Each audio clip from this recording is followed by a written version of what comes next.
Hi guys, Dai here. Today I present to you my 8x8 custom mock, the coal mines.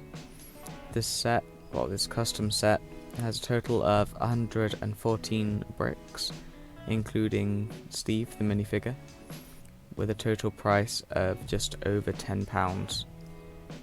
This custom set is built on an 8x8 custom board, and as you can see, we have Steve himself, a minecart, rails, and the coal mines.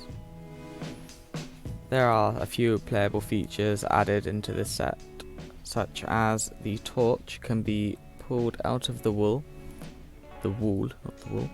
flipped around and re-added back into the wool just to show a blank side. This also then allows room for the minecart to be added to the track, and it could then be ridden along it.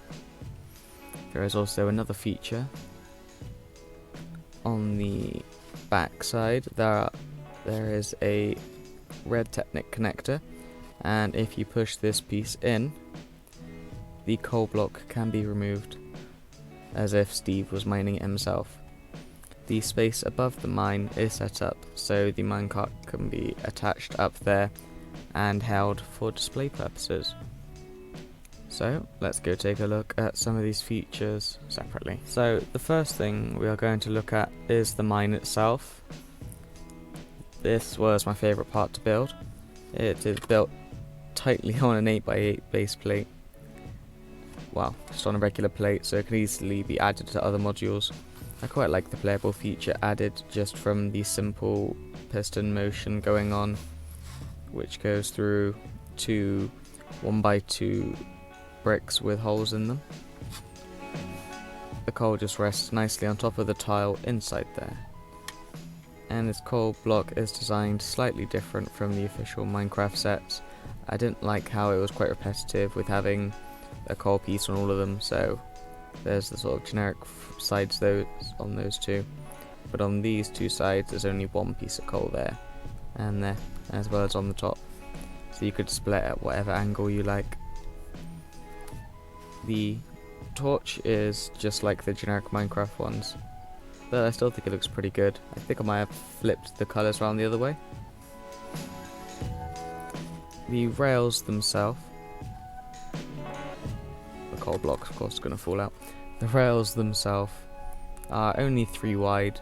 They are held up, well, they are 2 4-length bars held up with 2 modified plates that are clips, or 2 modified tiles, and there are 2 jumper plates in between there and there, both holding a 1x1 reddish brown tile on to give the crossing effect. There's a little bit more coal on the floor, which I think is a nice small added detail, and a 2x2 jumper plate in the centre to hold Steve onto when he is being displayed, so you can display it all together.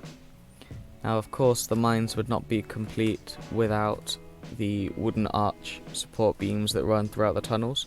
I was going to add possibly one back here where the torch goes, or a second one here, but it didn't look too appealing and it kind of added too much cluster to the build. And so that is the build. For the minecart, I didn't want to go with a generic Minecraft looking minecart. I quite liked the curves that I've added onto this one, gives it a bit more of a stylistic choice. Also, it's able to fit onto the 3 wide tracks better. The wheels at the bottom are held on simply with a race car, like a micro race car track like design of a 1x2 plate, and then a modified 1x1 plate with stud attaching pieces each side. I'm really not too sure what this piece is actually called. The minecart itself is consisted of 6 of these modules of a 2x2 slope, a curved slope, and then a 1x2 modified clip. On the back end it's just a simple 1x4, which then connects onto this double-sided 2x2 double-sided 1x2 brick, and the sides are just 1x1 bricks with studs on the side. The top has got the dark bluish grey texture and a black texture to show the coal and a bit of the stone that's been mined out throughout the cave. I quite like how when the wheels are attached they just subtly peek out of the bottom of the build, and so you can still see them, but they're not in your face because it's Minecraft. You're not going to have big circular wheels. If you want to view the instructions or build it yourself, there is a link in the description, as well as the stud.io file to download the build for yourself and tinker around. So, if you guys enjoyed, just leave a comment saying you did, and I will see you guys next time. Bye!